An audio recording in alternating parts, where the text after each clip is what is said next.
Today we celebrate the life of Saint Margaret Mary Alacoque. She was a French nun whose visions of Christ helped to spread devotion to the Sacred Heart.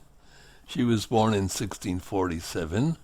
Her parents lived modest but virtuous lives, and she proved to be a serious child with a great focus on God. Claude, her daddy, died when she was 8, and from 9 to 13, she suffered a paralyzing illness. In addition to her father's death, as well as her illness, a struggle over her family's property made life difficult for Margaret and her mother for several years. During her illness, she made a vow to enter religious life, and during adolescence, however, she changed her mind.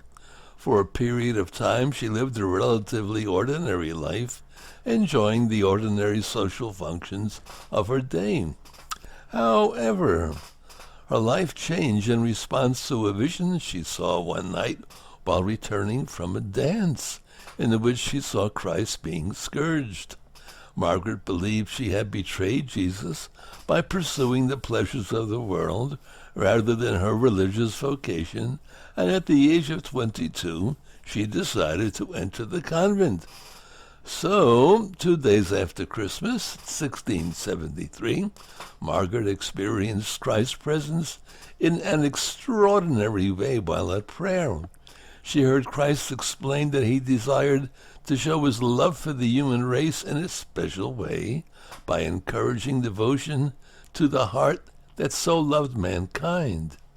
She experienced a subsequent series of private revelations regarding the gratitude due to Jesus on the part of humanity and the means of responding through public and private devotion, but the superior of the convent dismissed this all as a delusion. This came as a crushing disappointment, affecting her health so seriously that she nearly died. However, in 1674, along comes Jesuit priest Father Claude de la Colombière.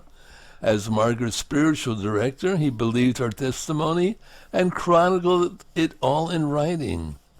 Father de la Colombière, later canonized as a saint himself, left the monastery to serve as a missionary in England, and by the time he returned and died in 1681, Margaret had made peace with the apparent rejection of her experiences. Through St. Claude's direction, she reached a point of inner peace, no longer concerned with the hostility of others in her community. In time, however, many who doubted her would become convinced as they pondered what St. Claude had written about the Sacred Heart.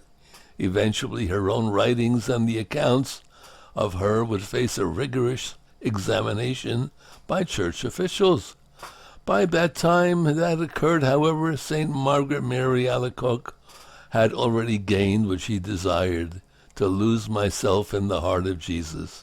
She faced her last illness, frequently praying the words of Psalm 73, "What have I in heaven, and what do I desire on earth, but you alone, O my God." Oh, she died in 1690, was canonized by Pope Benedict XV in 1920. So there you go, St. Margaret Mary Alacoque. You know what Margaret means? Margaret comes from the Greek meaning pearl, so she was a pearl of great price. St. Margaret Mary Alacoque. God bless her. God bless you.